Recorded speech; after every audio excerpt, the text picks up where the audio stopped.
All right, welcome everybody to another episode of RMAC Baseball Weekly. Trying to get things going again after a little hiatus after the end of the Super Regionals this spring. So, with me here today, I got another guest, and excited for this guest. We have James Harbison. James just finished his redshirt junior year at UCCS. This summer is at the Gameday Angels in Parker, Colorado. And before we kind of get into your collegiate career here and what you're doing in the summer. Let's kind of start with you're originally from Parker, Colorado. Is that correct? For the last 11 years, yeah. 11 Before that, I years? lived in Steamboat for a little bit, but it's mainly been Parker since a while. Sure, sure. And as far as kind of growing up in Parker, what was kind of that experience as far as with the baseball programs and other sporting activities and events going on in that Parker area? It's pretty awesome. I mean, they have the local public teams, the Parker Hawks, which kind of where everyone starts out, and it's a pretty good program just to kind of get everyone, for the younger guys like 8, 9, 10 year olds, just kind of get their feet in the water with playing competitive sports, and then the travel ball programs as you get older and stuff are really good. Obviously, I went with Game Day, but there's a lot of good programs up in the Parker area. Sure. And just kind of give everybody an idea where Parker is. It's just gonna be kind of that southeast of Denver, metro area there, and about an hour away from Colorado Springs. But kind of growing up in that area, was it just solely baseball that you focused on, or were you kind of a multi-sport athlete, or was it just that focus and love for baseball that kept you with that? Baseball was always the main focus, but I also played some basketball, and then when I got to high school, I played a little bit of golf. Okay. And how was golf for you? Golf's awesome. Okay. I would say as far as good golfers go, I'm not one of them, but I could probably beat the average person. Well, But it's good. It's better than a lot better than I am. So that's yeah, impressive. So growing up then, kind of with baseball. When did you kind of you know get that love for baseball? When did you kind of realize that yeah, this is the sport that man, I just love this game. it was really kind of growing up watching the Phillies with my dad. He really the Phillies have always been our team, and just watching them. I think it was 2009 World Series probably was when it was like, oh, that's awesome, and they beat the Rays, and it was just I don't know. I just loved watching that, and then from that point on, I was like, man, I wanna do that. I want to play baseball. Sure. And so then, how old would you been at that point then? That would have been like 7 or 8, and then Okay. yeah, so right around that like t-ball age. Sure. Yep. So then, at what point, as you're growing up playing baseball, do you kind of start to realize, I'm actually really good at this game? That would have been probably the year after we moved here. I was playing with the local teams, and it felt like after every game we would have just a coach come up and be like, "Hey, I want your guy to come play for my travel team." So then, because we were from Steamboat, which right when we moved here was Steamboat before, so it was a really really small town. So there's like one team in the whole town, so there's no like levels or anything. It's just that's the team. You go play 8 games in a summer, and that's the baseball season. So we had never really known about travel ball or anything. At that point, when we did and we started doing tryouts, that's probably when I was like, oh, I'm probably pretty good at this. Sure. And so then, kind of with that, I mean, you kind of make it easier to kind of, start focusing in and honing, some of those skills and, um, workouts in the summer and there's, individual workouts as well. I mean, what all, I guess, did you do kind of as you're kind of getting through the grade school, middle school, high school years to kind of, really improve, I guess, as a baseball player? Well, so at game day they do a lot of open time with coaches available if needed. So just getting in there whenever we can, and then I mean having a little brother who's doing the same thing really helps because if you're ever not motivated, you always have the guy literally in the room next door to push you to be like, well, I got to be better than him at least. He's my little brother. Sure, So sure. going to the gym with him and making all use of all the open time we got up at game day, and we live right next to a park, so just going out and throwing whenever we can, You just bet kind it. of stuff like that. And for those that don't know, can you kind of explain what Game Day is and what that organization, does? And in that park Yeah, area? so it's the travel ball team I play for. They do uh baseball all the way from the youth level to the collegiate level, and then they got a nice indoor facility, uh perfect for, winter and everything. And the coaches up there are all, ex D or former D1, former pro guys, so a lot of good experience up there. And they really, focus on player development, and that's just a great program. I really can't say enough about them. Great. So then you kind of end up starting your collegiate career over at Northeastern Junior College. Would have been that, correct me if I'm wrong, like the 22-23 school year, I believe would have been your first year, Yeah. down there. And you would have redshirted that year? Yeah, so I redshirted my freshman year up there.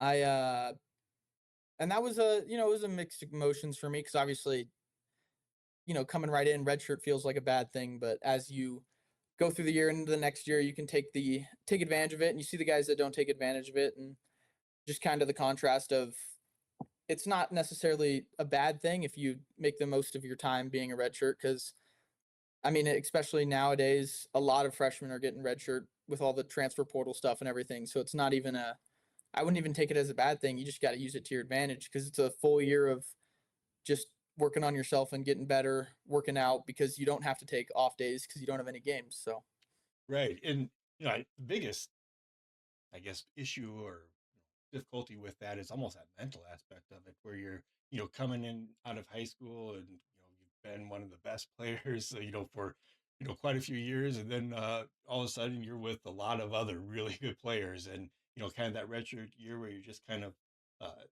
more or less just practicing as opposed to getting to play. Like how did you go about kind of handling that, kind of mental aspect of it where, yeah, it's just that big difference from being kind of the big guy on campus to being a freshman at that point. well, the first thing I did is I talked to an older guy who had redshirted already, and he was up in his redshirt sophomore year, so his third year at a JUCO. So I talked to him and just kind of asked him, like, how did he go about the redshirt year, and the challenges mentally and everything with, at the end of the day, you didn't make the team necessarily. You're kind of, the bottom of the totem pole. So how do you, work on getting better and staying in the right mental state? And then I was really lucky because Sage Ferguson was up there, and he got hurt. So I mean, unlucky for him, but he was also a medical redshirt at that time, so he was kind of in the same group with us redshirts. So he really helped us stay, on the right track. Sure. And then as far as in that year where you're redshirting and kind of, uh, I guess, what did you or kind of prepare yourself for that next season when, you would be playing and really end up playing very well, both not just, hitting, but also, pitching on the mound as well. Well, I do think one of the main reasons I got redshirt is I had quit pitching, so I didn't have that in my arsenal, so I didn't really focus much on pitching at that time. But Oh, yeah, it was probably not the best decision out of my part. But he yeah, just mentally I was, watching the games, because you had nothing else to do in Sterling, Colorado. So go to all the yeah, games, you see how the guys do, see how they prepare themselves for games. And because even if, like, mentally, you got to know that at the end of the day, those are the guys that the coach thought were better, so you have to know what they're doing better than you. So I would say the main thing is just seeing how the guys who did make the team, see how they prepared themselves every game, see what they were doing to stay in the lineup or work their way into the lineup, stuff like that. sure. So when you actually, your first year at Northeastern, you were not, focusing on pitching at that time, but yet we get to that second year, you're second year down there, and you do get, a pretty good amount of experience, I guess, pitching in games. 45 innings pitched, that season, 3.4 ERA, 1.56 WHIP. I mean, really a very good, solid season pitching that year. Yeah, it was kind of funny. So I had a friend who I had known throughout high school, and he it was one of the fall practices, and we were looking for pitching still, and our coach was frustrated, and he's like, "You should let James try and pitch." And he just kind of went with it for fun, and then obviously that built into a pretty good season. But yeah, I had I'd pretty settled on not pitching anymore, and then just kind of take advantage of an opportunity when one comes. You can find a way into the lineup if you can pitch. So that's kind of how it started over there. Sure. And then, as continued to progress, I mean, at this point, at UCCS, kind of getting both, experience at the plate and on the mound. Was that season kind of that second year at Northeastern kind of the deciding factor of, yeah, I'm going to stick with pitching at this point? I mean, is it's going well? Yeah. I mean, it was really, it gave me confidence of, you can do this at the next level. You can pitch at the next level. So why not do it as long as I can? Just keep doing both for as long as someone will let me and roll from there. So then after that second year at Northeastern, you end up, deciding to go down to Colorado Springs playing for UCCS, and wondering kind of what was all the various factors, I guess, that went into play in determining to take your talents down to Colorado Springs at that point. So I hadn't really made the decision to transfer till late, kind of mid June, July. So definitely on the later end for JUCO guys. But I would say for one, I had already gotten my degree from NJC, so I didn't really have a need to go back other than to play another year of baseball. And then Mike Coons, my summer coach, he's got good ties with a couple RMAC guys, so he told me he'd reach out and see if there were any offers and any availability. And then, yeah, Coach Hadjic responded. And I didn't really give him a lot of time because it was, I think I committed like July, like 25th, maybe even into August, to where like it was kind of all like he called me. I liked what he said and I liked who he was. And I just made the decision right then and there. Sure, and end up being a good decision. Playing great down at UCCS, that first year you're down there in 24-25 season, 447, batting average, very impressive. But then you're also, getting time in on the mound, at that point as well, getting in, 24 innings with a 2-1 whip. What was kind of the mindset going into that first season, at Colorado Springs, where, yeah, you're coming from redshirting that first year, playing well, especially on the mound, your second year at Northeastern, and now going into, Colorado Springs. What was, yeah, your thought or mindset of going in to play ball that first season? It was just to make sure that the coach knows that I am someone who can help him win and help him win games and just find a way to get in the lineup because we had a pretty good team, especially in the outfield. I think we had 4 seniors and they were all great players. So trying to find a way into that outfield and get some time was just my goal, just find a way. And then on the pitching side of things, I know being a left-handed reliever is something that a lot of coaches need. So it's just making sure that I was there, I showed my stuff, and I could just compete for the coach whenever he needed that. And if all those things build together correctly, you get some pretty good playing time, as I would have been a redshirt sophomore, which then just leads into getting more playing time junior and hopefully senior year. Yeah, and so how did that first season at Colorado Springs, uh, help as far as confidence, kind of going into the summer and then this last season, I guess, at Colorado Springs, where just really a remarkable year, both at the plate and on the mound. It helped a lot, I'd say. Playing at the next level, I hit, well, I don't know what shit, like 447 or whatever, and 50 at bats, which, isn't a crazy amount of at bats, but it just showed me that, I belong here. I'm not at the wrong spot. Like, this is a good place to play. On the pitching side of things, the main thing with the RMAC is, as a pitcher, you just got to get used to giving up home runs. Unfortunately, it's just something that's going to happen. So, coming from high school, like you don't really get beat by the long ball, and at JUCO, I never really did. But that first year, just kind of shook the confidence a little bit, but it also like helped me grow in a way of like you're playing at altitude, especially at Mountain Lion Park. Like home runs are going to happen, even if the hitter didn't have his best swing. Like it's just you got to grow from it. You got to pretty much just ignore home runs at some point. Coming out of the pen, it's kind of hard. You feel like you let the team down when you give up runs, but you know that the coach put you out there for a reason. You gotta just keep going because that's just how it's going to work. You know, your offense is going to go back and get them right back for you. So you just got to make sure you keep competing and not just give up and, roll over for the other team. Yeah, and it kind of seems at that Mountain Lion Park too, like you're stating it. It's almost they go out even more, there than almost any of the other RMAC schools as well. It's just kind of my, observation, anyways. But that's probably not accurate. But it just seems that way, anyways. Yeah, always flying out there.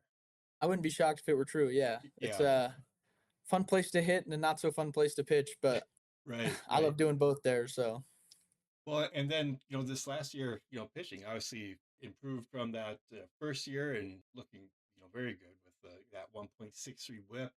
And even on the hitting side, getting quite a few more at bats, almost tripling the number of at bats here, and getting a 350, very solid batting average. What was, I guess, what did you see as far as between that first and then second in this last year at Colorado Springs? What was your approach, I guess, in that summer to kind of take the next step that you did to have as good of a season as you had?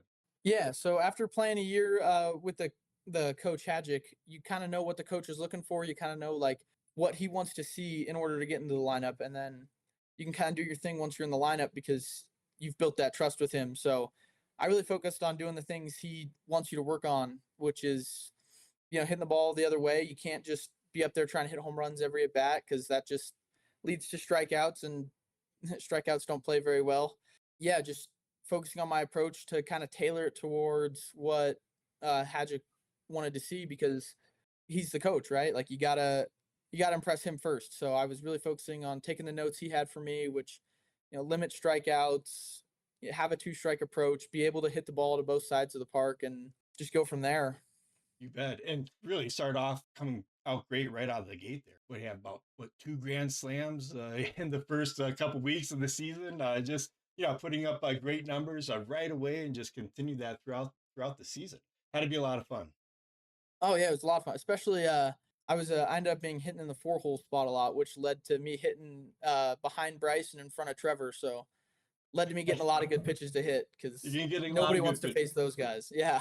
Yeah, definitely. Yeah, the great spot to be in. Not many people in the nation are in a spot like that. So, No. yeah, that's amazing.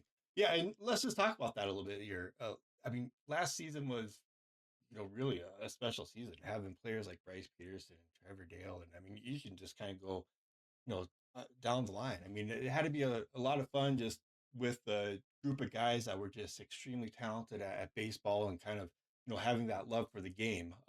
What was that like kind of in the locker room and the, bus rides and the games where you have this, you know, a lot of just talented players just around each other and kind of encouraging each other, things like that. What was that experience like?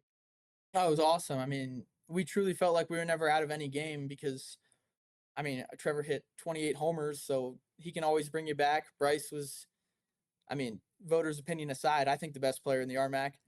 So, having guys like that, you never feel like you're out of a game. Even, we probably had the best 7-hole in the history of baseball with Tyler Genrich. So, in offense like that, you never feel like you're out of a game. And then, Garrett Erickson had an amazing year. Ryder, Mancuso, Jacob Brown, and Jason Fink again. Just guys like that, you feel like you can win every game. And if the hitting's not there, I feel like the pitchers always picked us up when we weren't. And if the pitchers struggled because for whatever reason, the hitters were always there to back them up. And I just feel like everyone together just kind of clicked right. And I felt like it was a really great group of guys. Yeah, it really was. And fun, really fun to watch. At this point, kind of going into that summer season here, hey Jack, he retired and you have a new coach coming in. And obviously that's, tough when you have an amazing coach that you had for years, but now bring in a new guy, Tanner Spencer. But, what is kind of the thought, hey, having this coach, leave and bring a new coach in? Is there, uh, I guess what's kind of the attitude around the team that's with the new coach coming I think everyone's really excited. Obviously, everyone loved Hadjic, and we're going to miss him a lot.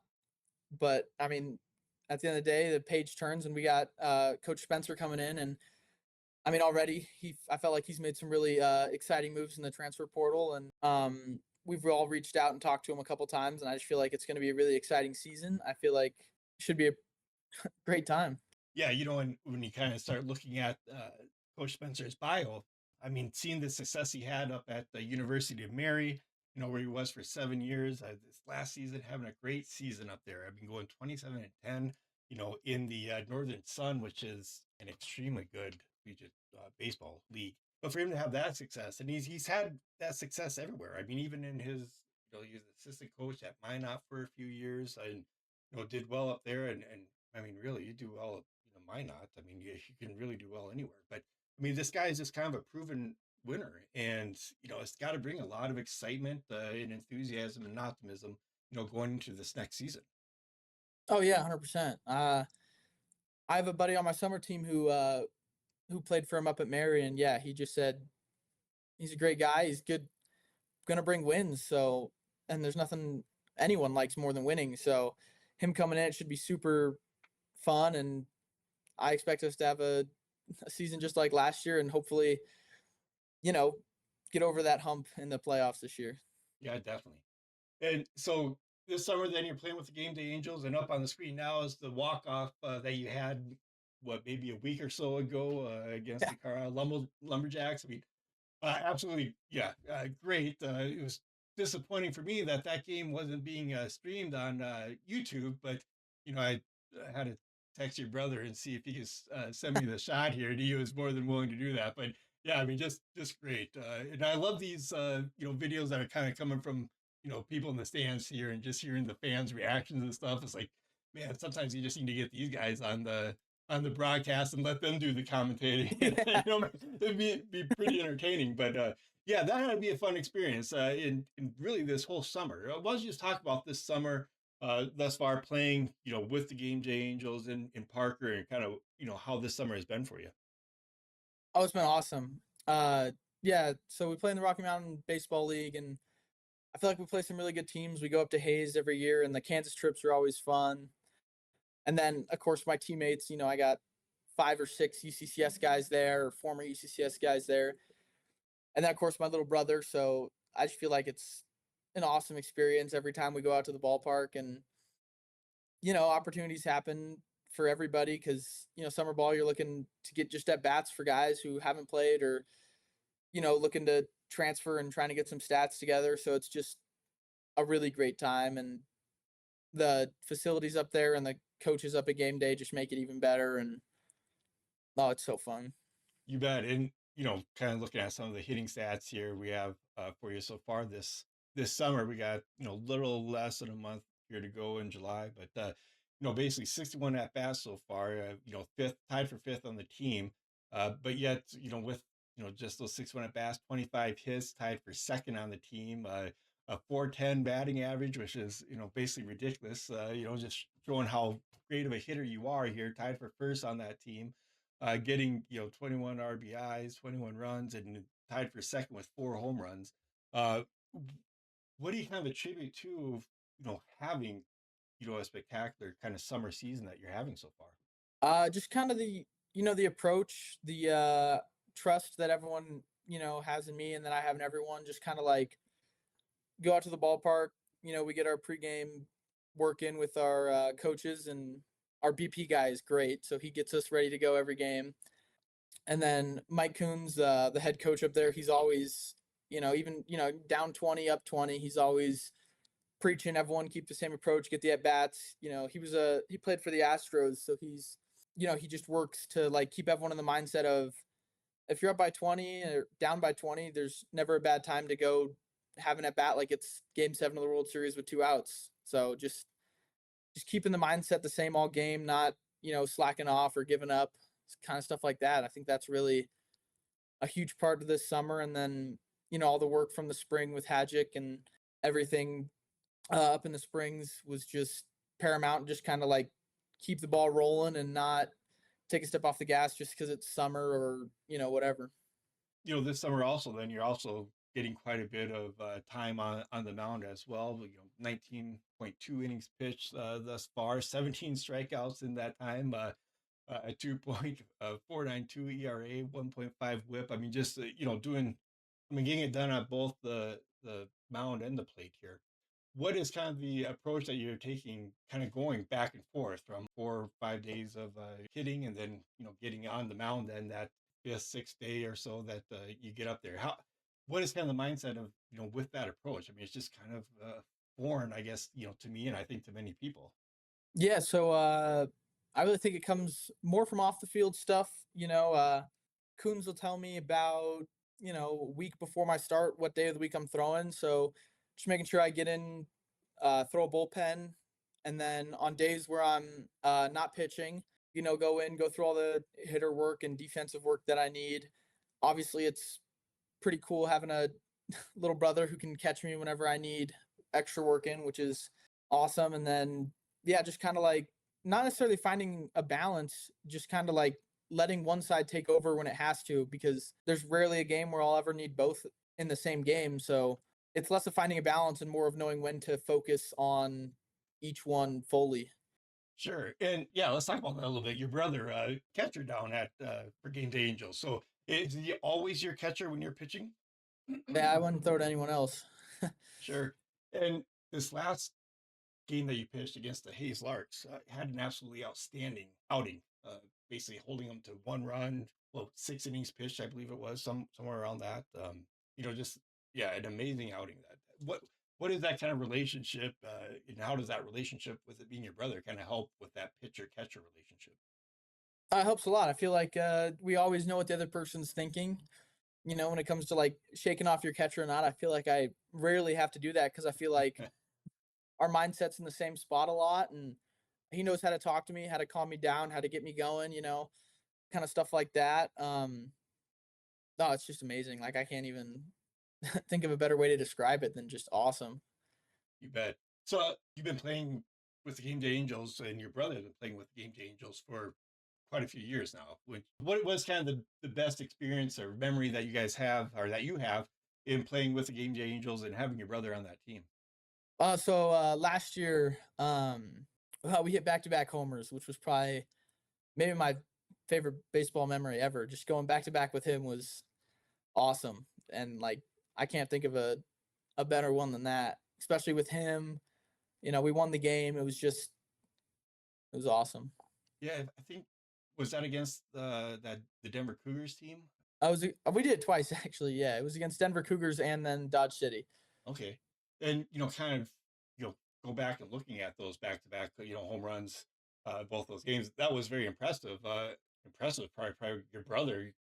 His home runs going a little bit further than yours.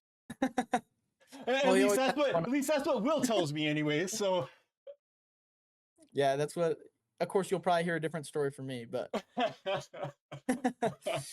no, I actually had to text him before the show here and be like, "Hey, what's a good memory?" He goes, "Oh, you gotta give him grief about my balls going farther than his when we went back to back." So I was like, "All right, I'll make sure to slide that in there." So no, but fair. that has to be an amazing experience, I guess, being able to play with your brother and have those good times like that.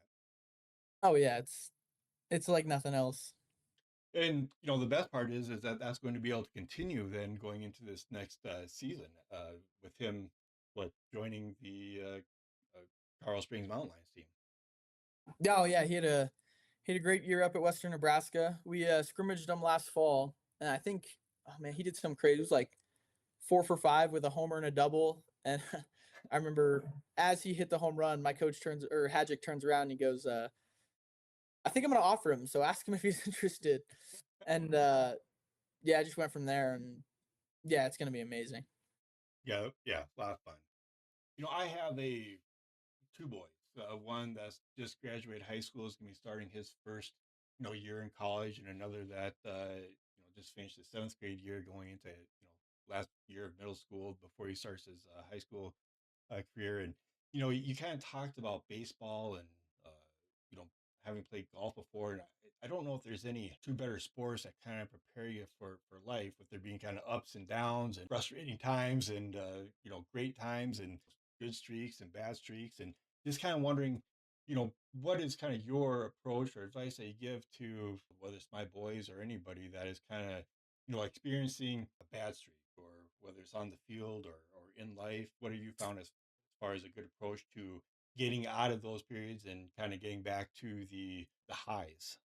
I mean, it's just kind of like go out and accept them because the lows, they're going to happen. So no matter what you're doing at any level, whether it's sports or work or school, like it's never perfect. You're going to fail a test. You're going to strike out. You're going to miss a free throw. That's part of the game. Everyone does it from, T-ball to professional and in life, you're going to be late to work. You're going to miss something. So if everyone else in the world is doing it, nobody's perfect. You're going to do it too. So you just got to, for me, it's just kind of like accept that. Like you can't change what already happened. You can only change what's going to happen next. So just go out there, embrace the failure and celebrate the good. You bet.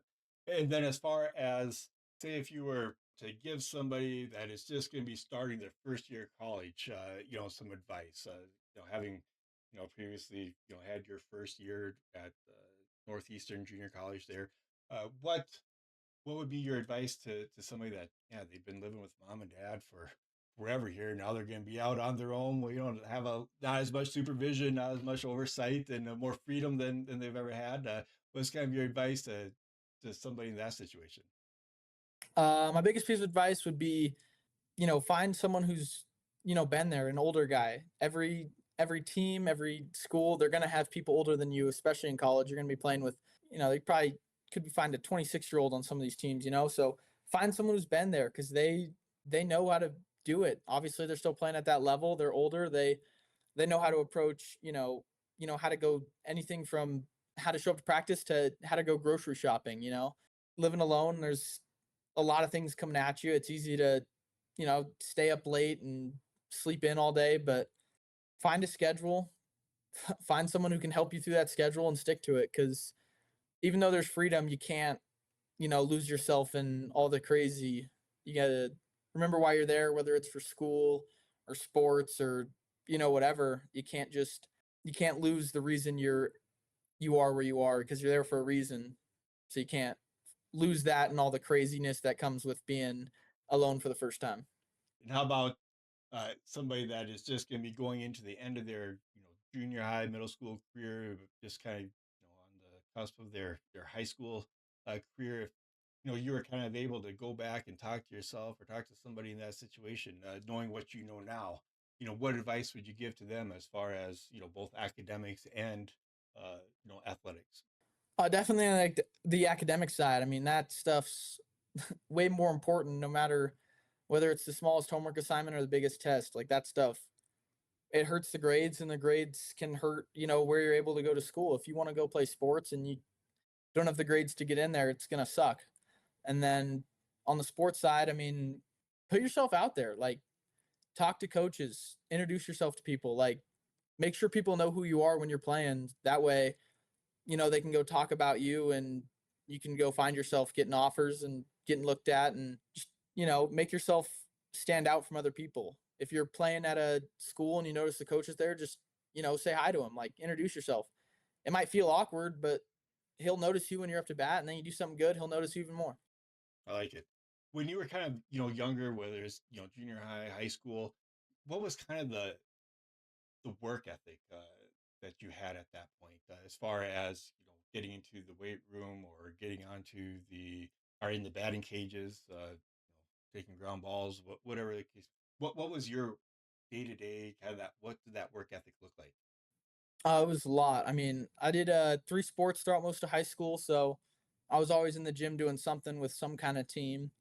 I would say if you're with a travel ball team or a club team and there's ever an opportunity where someone says, "Hey, I'm going to be at the batting cages for the next hour," always go in there and do it because if you're competing with the guy next to you, you might as well take more swings than him. You might as well, just put yourself in front of others in any way you can. So anytime an extra opportunity comes up, I would take it. And then yeah, doing 3 sports in high school. That's another thing for the high school guys is just, I mean, you can play all the sports you want. Go play them all because you can keep your conditioning, you can keep your workout going. You're not taking a full season off just to wait for baseball or wait for basketball or whatever sport you play.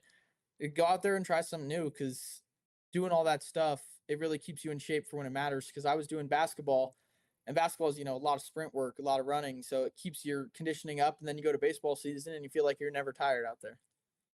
You bet. So in basketball, what position did you play in basketball? I played point guard for as long as I could, but at the end of the day, 5'7" doesn't play very well in the basketball world. Sure, sure. So when did that basketball career end for you in high school? Junior year. I played junior year, and then I didn't play senior year because you walk into the gym and you're, a foot shorter than everyone else, and you're like, I think I don't belong here. Sure. Well, definitely belong on the baseball field. So, all right. So just a few rapid fire questions here to kind of, get to know you a little better. And our last week I had 30 seconds on the clock, and that wasn't near enough. So this week I put a minute 30 on here, and we'll probably even go a little bit further than that. All right. First question I have for you, and we'll get the clock going here. What's your favorite sport other than baseball? Basketball. And what's your favorite basketball team then? I'm a Lakers fan. Lakers. All right. Been a long Yeah. time Lakers fan your entire life? For the last, I think I became a Lakers fan when I was like 8. And how did you become a Lakers fan? Kobe and LeBron. All right. Okay. Uh, how about your favorite Major League Baseball team? Phillies. And how did you become a Phillies fan? Oh, my dad's from Philly. He's Philly everything. I just don't like the Sixers, so I couldn't go with them. All right. Favorite Major League Baseball player? Giancarlo Stanton. Oh, nice. How about who's your favorite NBA player then? Oh, LeBron. Okay. Who's your favorite teammate at Colorado Springs? Wow. I'm gonna say William, my brother. Okay. Then I suppose that's the same then for your favorite teammate on Gameday Angels then. Yeah, William as well. All right. Sounds good. What is your favorite place in the RMAC to play, not at home? Mesa. And why is that? Oh, their stadium's just awesome. They draw a big crowd. It's pretty fun. You bet. What's your go-to pregame song to get in the right mindset, getting ready to get out and get on the field? All I Do Is Win by DJ Khaled. All right. Best memory at Colorado Springs thus far? Hitting 3 home runs against Crookston.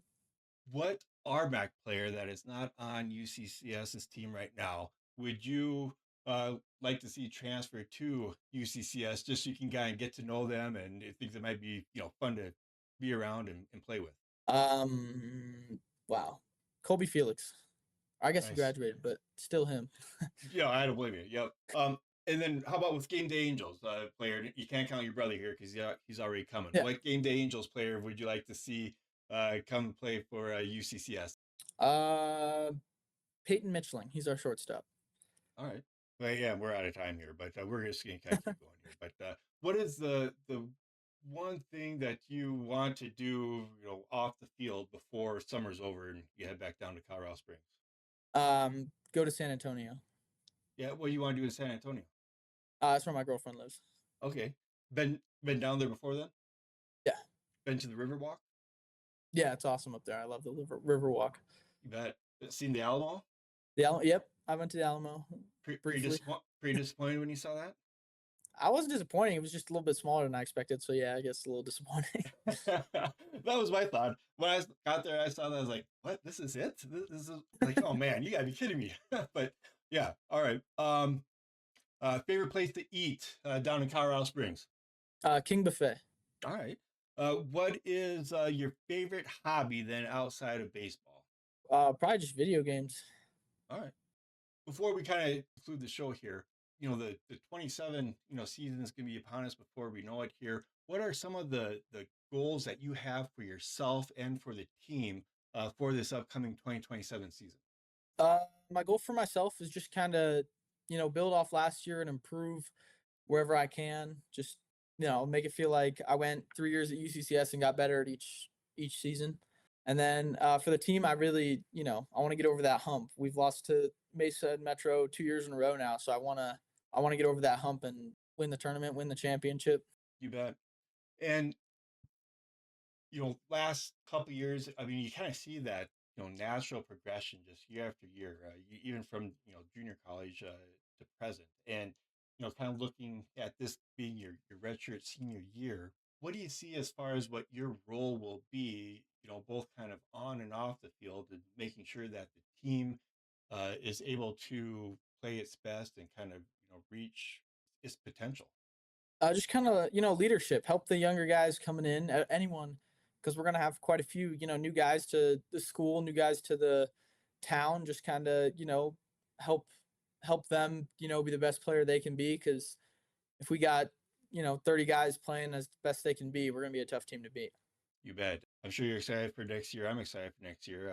I was able to get down to Colorado Springs to see my first game, down there back in February, and yeah, it was a blast, and definitely want to get back down there again this next season and take in a couple more games. Before we head out here and close this down, any shout outs you want to give to anybody? Shout out Game Day. Shout out Dave Hadjick for an amazing career. Um, Good luck to everybody in the everything. You bet. Baseball, life, work, whatever you need. Just good luck. Yeah, you should thank your brother. He was very generous. I think Thank my I was brother. like, hey, give me some good stuff. Give me the dirt on him, and yeah, he was pretty good to you. I'll tell you that. So, uh, but no, James, it's been great having you on. It's been great to get to know you a little bit more, and yeah, phenomenal player. Amazing what you do both on the mound and at the plate, and uh, yeah, really looking forward to seeing how next year plays out for you. I think it's gonna be a great year, and I wish you the best of luck. Yeah, thank you, and thanks for everything that you do for everyone in the RMAC. So Yeah, you every bet sport, it. I I appreciate should have that. shouted out you too. But yeah, And before we leave, then, well, we were kind of talking about this before we got on here, and I was kind of telling you that one of my favorite parts about doing this is really kind of the baseball aspect of it, where you kind of see players from other teams liking and supporting really the good plays and the players from the other teams, and I'm not sure if that's just because a lot of the guys kind of grew up knowing each other, if it's just almost that mutual respect of just how of all the sports, baseball, you kind of get that one-on-one, aspect of it, pitcher batter, or, the flies going out to the outfield, and it's just you running that down, right? It might just that admiration of and respect for, boy, this is a tough sport and they're doing well at it. And I don't know what your thoughts are, but I guess have you seen that as far as other teams coming in? It's just kind of more of a respect, from those other teams, from whether it's knowing the other players or just how difficult the sport is in general. yeah, I think there's definitely a level of respect for everyone because I think everyone, especially at this level, everyone knows that it's a game of failure. So if you have a guy go out there and he beats you or you beat him, it's you understand that it's hard for him, it's hard for you, and everyone's out there doing what they can, and everyone's doing a great job of it. So when you're off the field, you might as well have that sense of we're all in the same spot. We're not enemies. We're maybe rivals on the field, enemies on the field, but off the field there's no hard feelings from a lot of the you talk to guys after games, you talk to guys before games, just kind of like everyone's in the same spot, so there's no reason to make enemies when you're all doing the thing you love. Yep, you bet. So, well, I appreciate it, and thanks for coming on. And yeah, looking forward to a great year for you next year. Yeah, thank you for having me.